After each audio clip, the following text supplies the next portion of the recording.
আমি প্রেগনেন্ট। আপনি আমাকে বিয়ে করতে পারবেন? এই মিষ্টি জঙ্গলের মধ্যে এত সুন্দর পরি। তা ভাবছি চাটা আজকে কে বানাবে, তোরা না তোদের বাপ? এই কে বললি? লিকারটা কেমন ছিল? করা ভাই, কি হয় আপনার? আমার ওয়াইফ। নানা যান, মামা যান, সবাই নিচে আয়েন, দেখেন কেডা এসছে। কত বড় ফাউল, ওখানে দাঁড়িয়ে ও চিৎকার চেঁচামেচি করছে। ষাঁড়ের মতো চিল্লাচ্ছিস কেন বাড়ির সামনে দাঁড়িয়ে? কি ব্যাপারটা কি? কি হয়েছে দেখতেছেন না? দেখেন কেডা আইছে। কি কি হলো, তুমি এখনো যাও নাই? তোমাকে না বললাম ভেতরে যাও। আমি বাইকটা পার্ক করে। আসসালামু আলাইকুম। আপনি নিশ্চয়ই মামা, আপনার ব্যাপারে অনেক কিছু বলেছে। আর যদি ভুল না করি আপনি ছোট খালা আর খালু। তবে আপনাদের সবার মধ্যে আমার ফেভারিট কিন্তু আপনি। আপনাকে কিন্তু আমি নানু বলে ডাকবো না, আমি আপনাকে ডাকবো নানু ভাই। আচ্ছা শুভ কোথায়? শুভকে দেখছি না। এই গুনগুন, ছেলেটা কে রে? ও আতিফ। আমরা একে অপরকে ভালোবেসে বিয়ে করেছি। দেখছেন ভাইজান, আপনার আদরের ভাগ্নি খানদান বংশের পরিচয় না জেনে একটা ছেলেরে বিয়ে করে আনছে। হাব্বাজান, আপনি কিছু বলেন না কেন? ঠিকই তো, এই শুভ কাজটা একা করলি কেমনে? সাহস পেলি কিভাবে?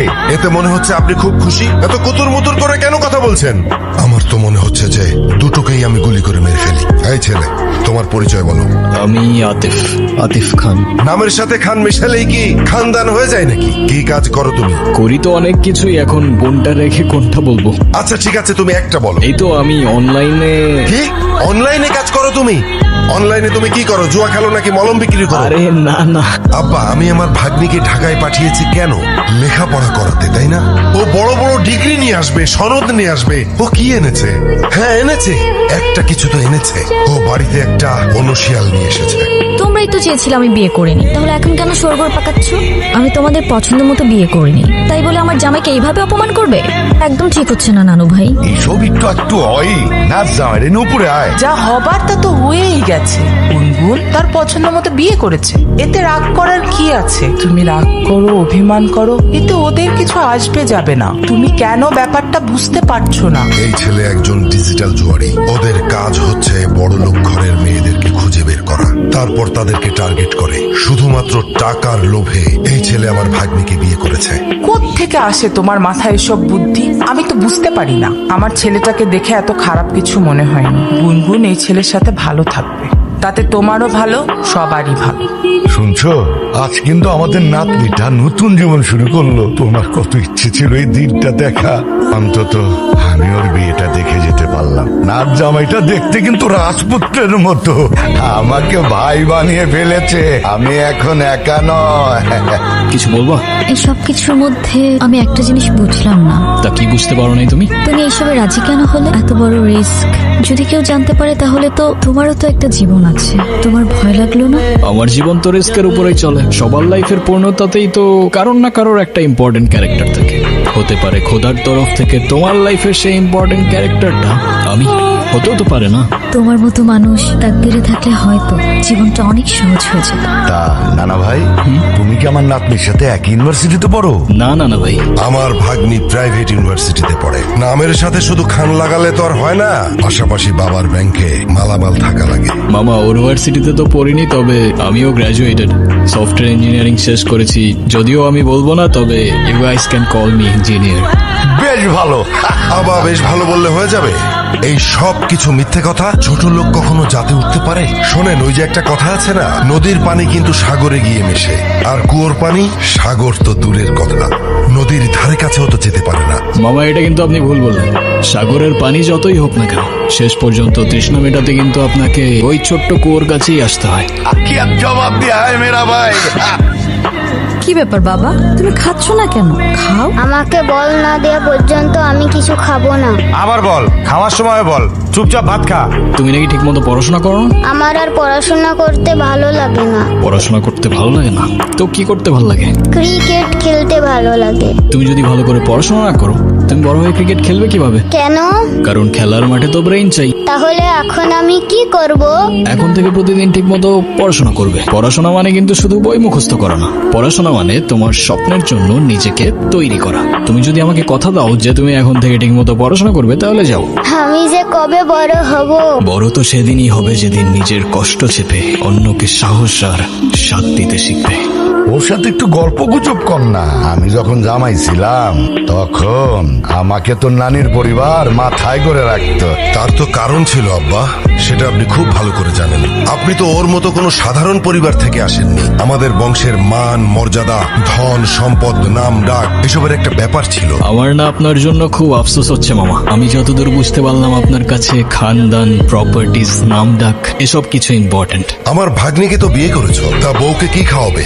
সকাল বেলায় এক বাটি প্রেম আর রাতের বেলায় এক বাটি ভালোবাসা। আরে মামা, আমারই তো বউ, কতটুকুই বা খাবে বলেন? আর তারপরেও যদি কম পড়ে যায়, একজনেরটা না হয় দুজনে ভাগাভাগি করে নেব। যে সমস্ত মানুষের পকেটে টাকা থাকে না, তারা সবসময় এই সমস্ত ফালতু কথা বলে।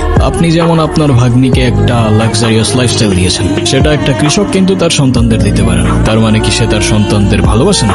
আমি জানি আমার কথাগুলো আপনার মানতে একটু কষ্ট হবে, তবে বিশ্বাস করুন, কৃতজ্ঞতার সম্পর্কের মূল্যতেই থাকে ভালোবাসার পারফেকশন। তোমার পরিবারে কে কে আছে? একটা অ্যাক্সিডেন্টে সবাই চলে যায়, তারপর আমাকে রেখে আসা হয় এতিমখানাতে। সেখান থেকে অবশ্য একজন ভদ্রলোক আমাকে নিয়ে গিয়েছিলেন, বেশ ভালোই বাসতেন আমাকে। তার কিছুদিন পর সেও চলে গেলেন, তবে সাথে থেকে গেল তার রেখে যাওয়া ভ্যালিউজ আর এডুকেশন। আর আমার নিজের একটা রেস্টুরেন্টও আছে। আমি বিশ্বাস করি যে জীবনে টাকা দিয়ে সুখ কেনা যায় না, যদি না সেই সুখ তাকদিরে লেখা থাকে।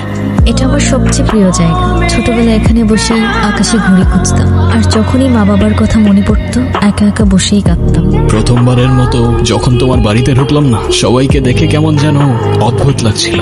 অদ্ভুত কেন? কারণ আমি কখনো কল্পনাও করিনি যে একটা বাড়ির ভেতরে ঢুকলে এমন নতুন একটা দুনিয়া খুলে যেতে পারে। তোমার মামা যতই রাগ দেখাক, আমার কেন যেন মনে হয় তোমাকে অনেক ভালোবাসেন উনি। নানু ভাই যখন চোখে চোখ রেখে ভাই বলে ডাকেন, তখন মনে হয় আমি আর একা নেই। আমি তো শুধু অভিনয়ের নামে এসেছিলাম, এখন অভিনয় করতে করতে যে আমি তোমার পরিবারের মায়ায় পড়ে যাব, সেটা আমি বুঝতে পারিনি। একটা ভয় আগুনের মতো করে আমার বুকের মধ্যে চেপে বসে আছে। এই আতিফ ছেলেটাকে আমি যত দেখছি, ততই যেন মনে হচ্ছে ওর চোখে মুখে অনেক কথা আছে, কিন্তু কথাগুলো মুখ দিয়ে বলছে না। ভালো মানুষ চোখেই কথা বলে, মুখে বলে না। আতিফ যদি ভালোও হয়, তবু তো ভয়টা আমার রয়ে গেছে। আমার বোনকে আমি আমার চোখের সামনে নিঃশেষ হয়ে যেতে দেখেছি। গুনগুন যদি সেই একই ভুল করে, এই আতিফ ছেলেটা যদি গুনগুনের বাবার মতো গুনগুনকে ছেড়ে চলে যায়, গুনগুন হয়তো একসময় মেনে নেবে, আমি মানতে পারবো না। আমাদের তো কোনো সন্তান নেই, ওই আমাদের সন্তান। তুমি যদি ভয় থেকে ওকে দূরে সরিয়ে দাও, তাহলে সেই পুরনো ঘটনার আবার পুনরাবৃত্তি হবে। যদি ওকে কাছে টেনে নাও, তাহলে তো এমনও হতে পারে পুরনো ঘটনার আর পুনরাবৃত্তি হবে না। তোমার কথা শুনে এখন মনে হচ্ছে যে ভয়কে জয় করার সময় বোধহয় চলে এসেছে। এই কে আপনি? আমি রাফিজ, গুনগুনের বয়ফ্রেন্ড। ছেলেটা কি বলছে এ সমস্ত? ও ঠিকই বলেছে, আমি গুনগুনের কিছুই না। আমাদের বিয়ে হয়নি, আর এতদিন যা ছিল তার পুরোটাই ড্রামা। গুনগুন রাফিজকে ভালোবাসে। যখন আপনারা গুনগুনের জন্য বিয়ে ঠিক করতে ব্যস্ত ছিলেন, ও কার সঙ্গে ভবিষ্যৎ গড়বে তা খুঁজতে ব্যস্ত ছিলেন, তখনও লড়ছিল একা। তবুও আপনাকে কিছু বলার সাহস করতে পারেনি, কারণ ও জানে আপনি ভালোবাসায় বিশ্বাস করেন না। আর তাই সেদিন আমি এসেছিলাম। আতিফ, আমি তোমাকে মিথ্যে বলেছিলাম, আমি প্রেগনেন্ট না। এই মিথ্যেটাও তো তোমার ভালোবাসার মানুষকে পাওয়ার জন্যই বলেছিলে না? তুমি তাকে পাওয়ার জন্য কোনো কিছুই আর বাদ রাখলে না গুনগুন, আর তাই হয়তো তোমার তাকদির আজ তাকে তোমার কাছে এনে দিয়েছে। আমার জন্য তোমার অনেক কিছুই ফেস করতে হয়েছে। তুমি চায়না থেকে চলে কেন এলে? চায়না গিয়ে এবার কি হয়েছে জানো? আমার নতুন কিছু বায়ারের সঙ্গে পরিচয় হয়। ওরা তো বাংলাদেশে ব্যবসা করতে আগ্রহী, এর জন্য ওরা পার্টনার খুঁজছে। ওদের সঙ্গে যদি আমি ইনভেস্ট করতে পারি, তাহলে আমার ফিউচারের জন্য খুবই উপকার হবে আর কি। তোমার মামার তো অনেক সম্পত্তি, মানে টাকা পয়সা আছে আর কি। তোমার মামা কি তার ভাগ্নিকে খালি হাতে বিয়ে দিবে? তুমি ফিরেছো ঠিকই, কিন্তু ফিরেছো নিজের জন্য, ভালোবাসার নামে নিজের স্বার্থ নিয়ে। কি বলতেছো তুমি এসব? আর এসব কিচ্ছু না। তোমার মুখ থেকে আর একটা শব্দ না। আজ আমার নিজের উপর রাগ হচ্ছে। আমি তোমাকে ভালোবেসেছিলাম। তুমি জানো আমি তোমার জন্য কি কি করেছি? তোমার জন্য আমি আমার ইচ্ছের বিরুদ্ধে গিয়ে আমার ফ্যামিলির সাথে মিথ্যে নাটক করেছি। আর আতিফ, তার তো আমার কাছে কোনো চাওয়া পাওয়া ছিল না, তবু আমার জন্য, আমার সম্মানের জন্য সে এই বাড়িতে এসেছে। যে মানুষটা আমার জন্য এত কিছু স্যাক্রিফাইস করলো, তাকেই আমি মিথ্যা বলেছি, আর সেটাও শুধুমাত্র তোমার জন্য। আর আজ তুমি এসেছো, সাথে করে নিয়ে এসেছো টাকার হিসেব, ব্যবসার প্রজেক্ট। এটা নতুন কিছু না। তুমি যখনই আসো তখন ভালোবাসা নয়, তোমার দরকার নিয়ে আসো। তোমার আতিফের কাছে যাও, তোমার প্রেম ভালোবাসা সব তার সাথেই মানে। একই বাড়িতে থাকো, একই ঘরে থাকো, না জানি কি কি হইছে এর ভেতরে। আমি তোমাকে ভালোবাসি না। তুমি এখন এই মুহূর্তে এখান থেকে চলে যাবা। তুই আজকে যেটা করেছিস একদম ঠিক কাজ করেছিস। আমি না তোকে কোনোদিন বুঝিনি, বুঝবো কি করে, বোঝার চেষ্টাই তো করিনি।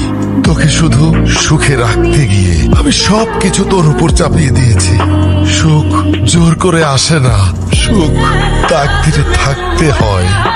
তুই একটু তোর নানুর কাছে যা না, আব্বা খুব ভেঙে পড়েছে। আতিফ বাসা থেকে চলে গেল আর আব্বা কান্নাকাটি শুরু করেছে। তোর নানুর কাছে যা। তুই কষ্টে আছিস জানতাম, কিন্তু এতটা বুঝতে পারি নাই রে বোন। ভালোবাসা মানে শুধু পাশে থাকা না, ভালোবাসা মানে তুই হাসলে তার প্রাণটা হাসে, আর তুই কাঁদলে সেও ভেঙে পড়ে। ওর চোখে যে কি মায়া ছিল বোন, সেই চোখ কখনো মিথ্যা বলতে পারে না। ও শুধু তোকে চাইনি, তোকে রক্ষা করেছিল, তোকে আগলে রেখেছিল নিজের সবটুকু দিয়ে।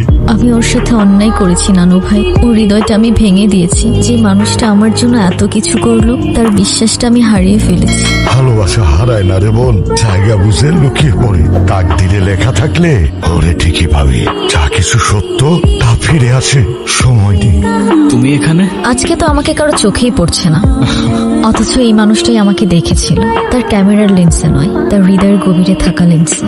সে দেখেছিল এমন ভাবে, যেভাবে দেখা যায় দুপুরের মায়া ভরা রোদ, যেভাবে অনুভব করা যায় না বলা ভালোবাসা। আমি ছিলাম হয়তো তার ফ্রেমের বাইরের কেউ, তবু সে আমায় রেখেছিল তার গল্পে। দেখেছিল এমন ভাবে, যেভাবে দেখে শুধু সেই, যার চোখে ভালোবাসা জন্ম নেয় নিঃশব্দে নিঃস্বার্থে। এই তুমি এই কথাগুলো কিভাবে জানলা? এখন আর এসব জেনেও কি? সে তো তার তাকদিরে লেখা মানুষকে পেয়েই গেছে। আমি তো শুধু একটা ছায়া ছিলাম, আলো তো ছিল অন্য কারোর জন্য। চায়না জিনিস, তাই ভেঙে যাওয়ার আগেই ছুঁড়ে ফেলে দিয়েছি। আমি আমার ক্যামেরায় অনেক কিছু দেখি জানো, আলো, ছায়া, রং, মানুষের মুখ, মুহূর্ত ধরে রাখি ফ্রেমে।